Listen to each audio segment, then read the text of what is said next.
Malefo maya. Ala fai maya sa moi fa nungo le nei tai au. Ai o mai ole a tātou tapu ai atu I le atua. Ele lei ona vivi atu I le alii. Mai a fai pesenga I lo swafa le siri ese. Ia tau atu I le tai au lo alofa. Ia tau atu foi I le polo whamaun. O le tatalo mo le anganga pa ia. Se o tātou ifo ma tatalo I le atua. Le atua siri ese lo mātou ta mai whavavau. Wa la whailo watu nu umai mātou umai le nei tai au. Ina se o mātou a watu le tapua inga I laua fio. Sula ina lo wanga le lei ma lo alofa tele mai. Ai pangale ale li ie. O I mātou lava o se whanau ang sala. E le ato atoa I mātou I luma. O le ala leo le mātou mua I te talo I laua fio. E ala ilo wanganga pa ia ina se e fio mai. E tauto lua lo mātou vai vai. Nei o mwhai o na mātou whaia le tāpua inga. Ia whasilisili ina lo vi inga e whavavau. O mātou te talo ono Yesu lo mātou ali male whaola. Amene. O le whaitawina o le tusipa ia. Tusi filifilia ma le whiangainga fau. Tusi mua paulo le kale sia I koronito. O lono taupu e se fulu maratolu. Whaitawina le whaiupo e whase ia whangata mai le whaiupo e fitu. Koronito mua ilo na mtaupu e se fulu maratolu. O te whaitawina le whaiupo e wha. Se ia whangata mai le whaiupo e fitu. Whafonga mai a. O awhionga pa ia alo tātou atua. E ono sa ile alofa. E anga malu. E le losi le alofa. E le mita vale le alofa. E le whawhawheta ina. E le ami o matanga. E le sa ili a ia ana lava mea. E le wha ita ngofie. E le wha itau le anga watu ina mai nisi. E le fia I le ami o le anga. Ai fia I le whamaoni. O le alofa e la vatia mea uma. E le ise me ngata mai airu na whatu atua.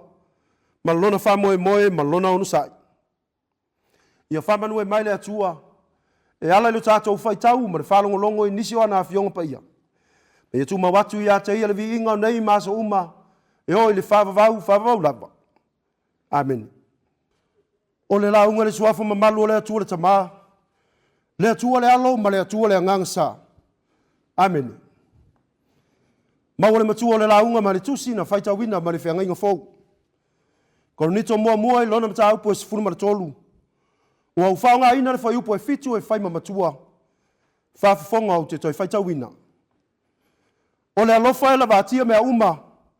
E le aise mea ngata mai ai lona whatua tua. Ma lona whamoe ma lona onusai. O le manatu au tu e au iai mawhauwhaunga whale anganga mo I tātou I le nei tai au. E whapea. O le alofa whama ngalo. E ta pena ai le lenga mautu. O le alofa whama ngalo. E ta pena ai le lenga mautu. O loho tātou iai nei le vai tau o tā penanga. I le manatu ma le langona o le kirisi masi o le ao o mai. O a inga. O nuu. Le malo e karisia foi. A o a foi ni mea alofa. A o ni whātaunga tātou te tapena iai mo le aso tāua. Pei taia le fesilingia. Le natura o le soifuanga. E ngalo ai le ala whai mai. O na maua le alofa whama ngalo. E ta pena ai se le lenga ma le uso. Pōre tuaoi. Pei tai le manatu au tū. E nate whama ite le sotanga o le whama ngalo ma le lenga. O le loto whama ngalo. O le whaitutoa le nā. E ulu whale ai mose le lenga mautu. Au wae le tau mate le savalinga umi. Se ia tau mai le neiva enga o le tau sanga. O le mea mauti noa. E leo taimi uma sa malu ai le tai. E tu tupu pea fe ese a inga I le ala. O taimi e fe lauto wa iai. Masi isi ai le ngata I fale. I le fo launga le au fatua tua. Ai wa vele mala ua whaingata ai. O na langona ina le alofa whama ngalo. E ta pena mana langa ini le lenga I le vatangata. A le wha moe tu tasi leo le apostolo. Na ia tusi atu ai la dauru ai tusi. I le au whatua tua male kalesia I Korinito. Ina sa Isaili se le lenga o tangata I Korinito. Ina ua o mai le tala I fe ese a inga. Ua fe lau to ai. Ma ua nunu ai le to au. I le vadu no foi o inga lotu I to tonu le ai Korinito. Ina ua manatu nisi. O ila tau ua sili. Ua la usu ai le fasi no lima. Ma manatu e ese ila. Ese I nei. Ua saili le sao ma le sese. Ua fai maala ua fesilingi ai le fatua tuanga. Ma le tala le leia ke riso. Le ala leo le nauna watu o le apostolo. Ina sei mua I tapena se le lenga. Ma ia fo ia le fafita auli ua tu lai mai. Ina nei me ane. Ua mau le ngā ruenga. Ai mese o nganga ua ia ina le ke riso toi tu. O le tusi mua le ne ia Korinito. O lo tala noai le apostolo. I le tāua o le whai o whai unga tatau. O whai unga tala whiangai. E ta pena ai le lenga I le ngata o le so tanga o le ekalesia male na lolangi. Au le lenga I le vao le maftanga le ekalesia male atua. Le tape nanga leo le lenga. O lo nau iai le apostolo. Mole ekalesia I Korinito. O le vaenga o le tusi na whaita wina. O lo hatangi ai. Le tāua o le mawaina I le tangata. O mea lofa mai le atua. Le fata inga o le tangata o faa ofu ina I le amio o le atua. Au inalo ta oto ai le afuanga. O le alofa fa mangalo e ta pena ai le lenga. I le so tanga I le vao tangata. Le au fatua tua ma le atua. O le lenga e afua. Ina wai lo le leia le tangata le alofa fa maoni o le atua. Maana fa manu yanga. O le alofa le naa. E whamaoni ai o na whamangalo atu. Ma ta pena ai le lenga I le vātangata. Ma lewa ita mai. A fo linga I o le tangata. Ua moni le alofa whamangalo. Na te ta pena ai le lenga I le vātangata. Pei o na tautala I ai le apostolo. Le alofa ua mausali. E ono sai ma whapale pale ai. E anga malu. E leve vesi. Ai toa malie. E lefa I taita ngofie. E lefa I tau leanga. E lea mio matanga, ai fia I le whamaoni. E la vatia mea uma tutupu. Tusa petu waifua ina, po le ale whainga tā. E whatua tua ma whamoe mea uma I le atua.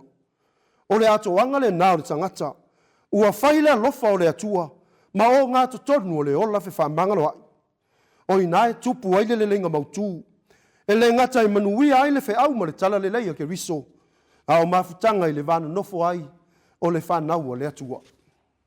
Samo ai ma lau whafonga maua I le nei tai au. O le whiauto I whama natu leo le tala le lei mo I tato uma. Ua manao mia I tato uma. Le alofa whama ngalo e ta pena ai le lenga. O le manuia o a inga. Nuu le malo whampea le nei kālesia. Au le alofa whama ngalo. Ina ua tato I loa ona ola I le loto maulalo.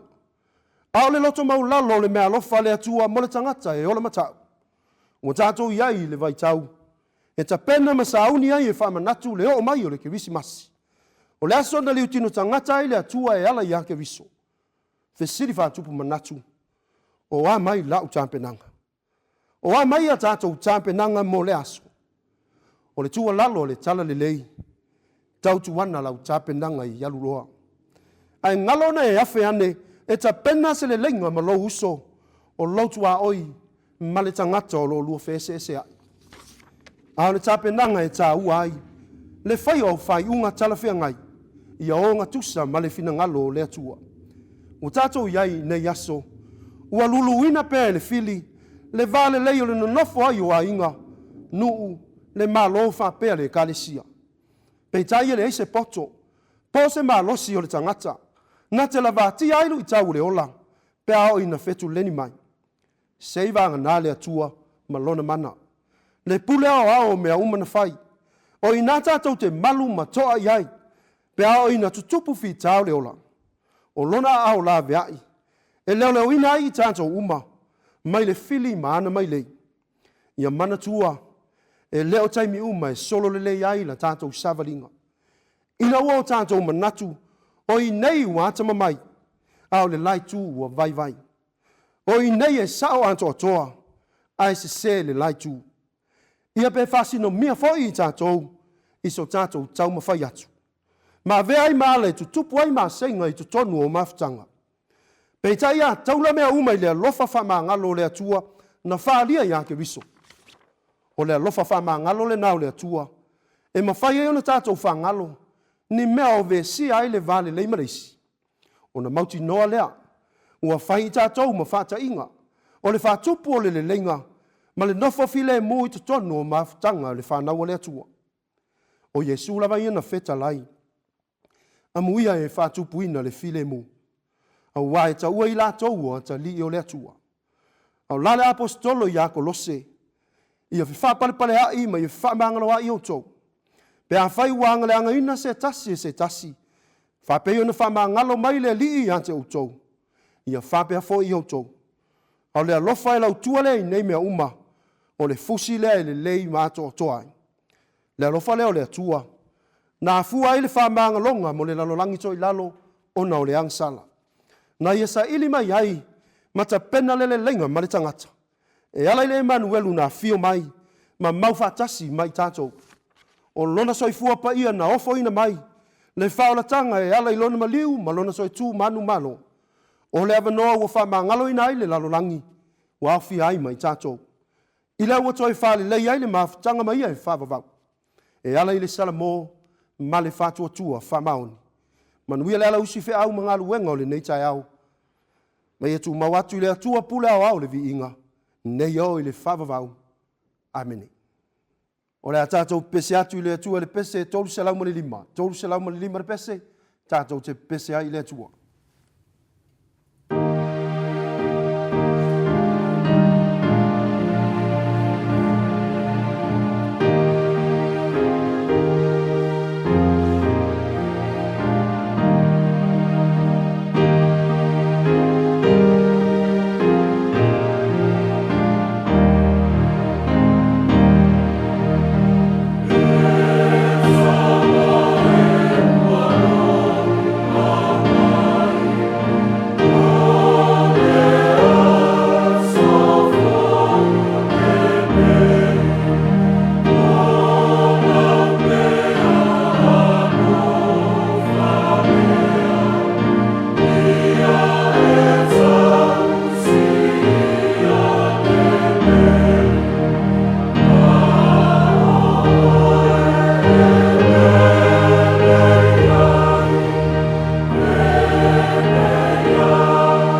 tātou tātou sanga, talo o le whawhatai, whātou senga, ma mori atu o tātou manao i lea tua.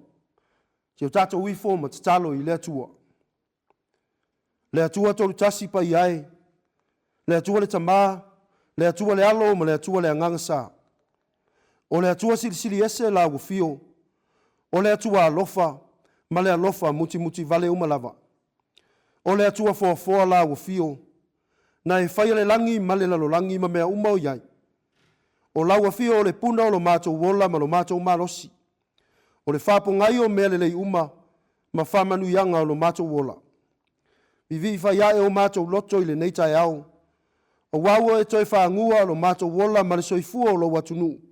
Mai malo longa o le pongisa ua mawai atu. O whawhawina lo mātou malosi ma le ola tului.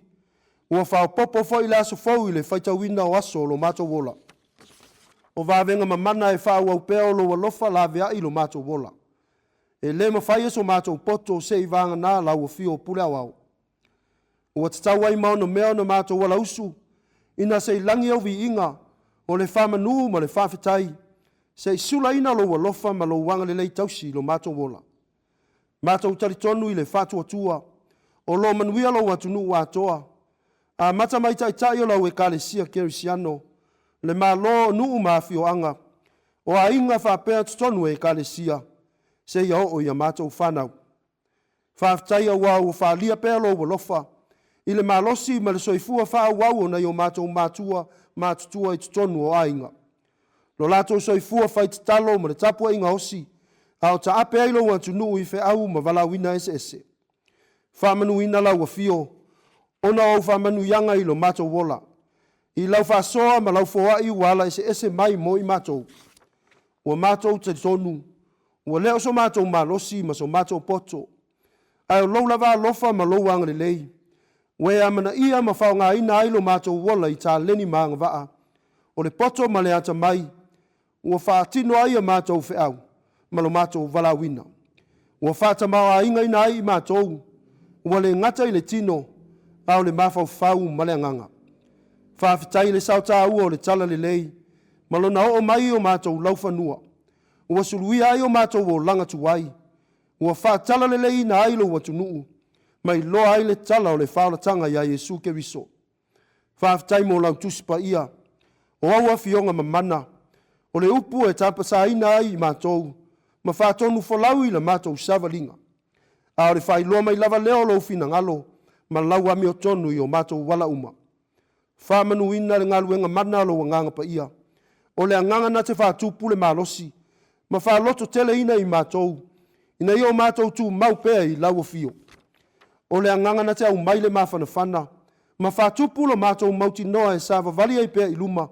I taimi whainga tā o le mātou wholaunga whare whaatua tua. Whaasirisili mea uma i le anganga whawhitai. Ona o le whaolatanga na tapena ina mo i mātou uma. E ale le soifua pa ia ma le ato o toa lo wala pele o Yesu ke viso. Na ofo ina mai. O lona maliu ma lona toi tū manu malo. Mai le oti ma le tunga mau.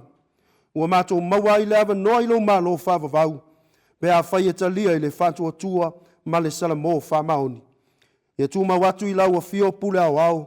Le vi inga le whamanu ma le whane tanga. O nei maso uma e o i le whawavau. Le atua a mio tōnui. O lau a fio e sao ma tonu au whamasinonga uma. E uina le ato o toalo mātou wola tau mawhai atu i lau a fio. Au loe a lofa ina pea i mātou i lea lofa e sili o na ato atoa. Mātou te tau tino i o luma. Ua anga sala lava i mātou uma. Ua le isa mātou wa mio wa tonu i lau sila whangapa ia.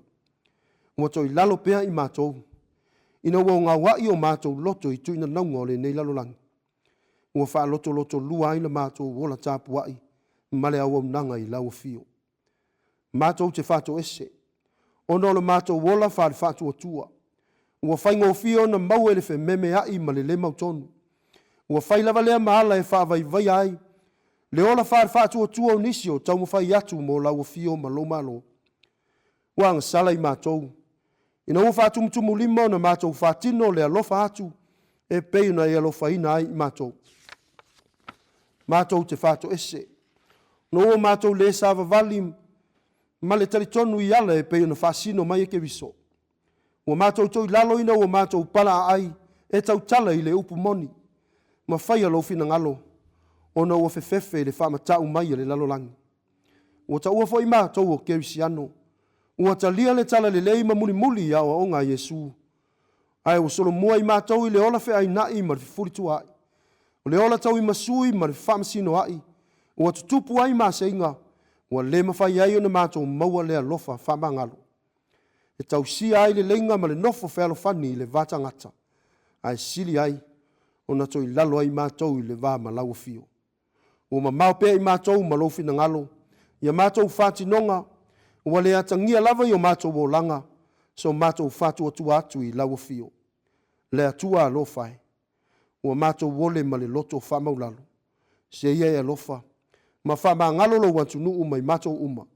I o mātou si se ma whale tonu. O Yesu ke riso. O loa alo pele ma lona toto pa ia na whamaringi ina. Ia sausawina ma ui ma ngalo ai i mātou uma. Ta pena ina mo i mātou ni loto fau. Ma wao mai pea lo wanganga. Ia mātou i loa le tā ua o le langona ina o le sala mō whamaoni. Ma furitua i le anga sala. E ia whao ngā ina pea lo mātou wola mo au fe au. Ma lofi na ngalo. Le atua whafonga tataloe. O laua fia o le pongai o whamanu ianga i lo mātou wola. O mātou mua i tatalo mo au whamanu ianga isi o mātou o tunu o Samoa. Ia lofa ma whamanu ia. Ma ia leo leo ina e o wa au anga le lei. Le soifua ma le olo o tangata anu. Mai lava i tai whane kale sia. Tai whane malo. O tutonu anu mafi o anga wa inga tai tasi. Ia iai o manuia ma lo file mu. O mātou tatalo matu ina atu. Le soifua whaonga ina ma le soifua tautua o lo watunu. Tō whinga ma vala wina ese wa e tutofi e ngarurue ai. I le malo. Kampani ma whalapo tuputonga tu ma oti. Whapera we kale sia kerisiano mana fe au.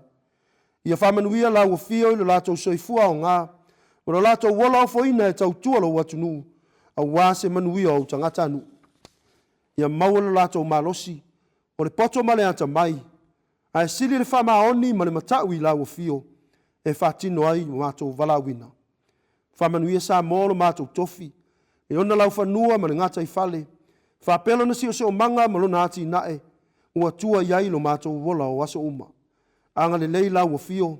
Ma tausia le soifua o tamama tina mātutua. E totonu anu o māinga. Tulu i pēlo lato mālosi ma whafua lolo lato soifua. Au lato fight talo ma tāpua ia whaiva o lo watunu. I le aso ma le aso. Alofa ngia tama whanau o lo watunu i samo nei mātunu e mamau. I le whenga iai maonga. O sailinga manuia e ala i ngā ruenga ma tālonga. Whātonu fo laupea lau o fio ia lato o whiriwhiringa whai. O walo lato lumanai manuia. Ma ia ola mātatawi lau o fio e manuia ai. Mātou manatua le wharipui pui. Ma le polo kalame le ola toi fuata ina. I ta māmati nā mātutua. O whanau o uso matua whawhine. O whanofo e sea ona o sori ngā tū la fono. I o atu i ailo file e mū. Ma au whamanu yanga mo i lato uma. Mātou manatua i lato uma o whea ngai mamai o le tino i tutonu o whale mai. Ma tutonu o ainga.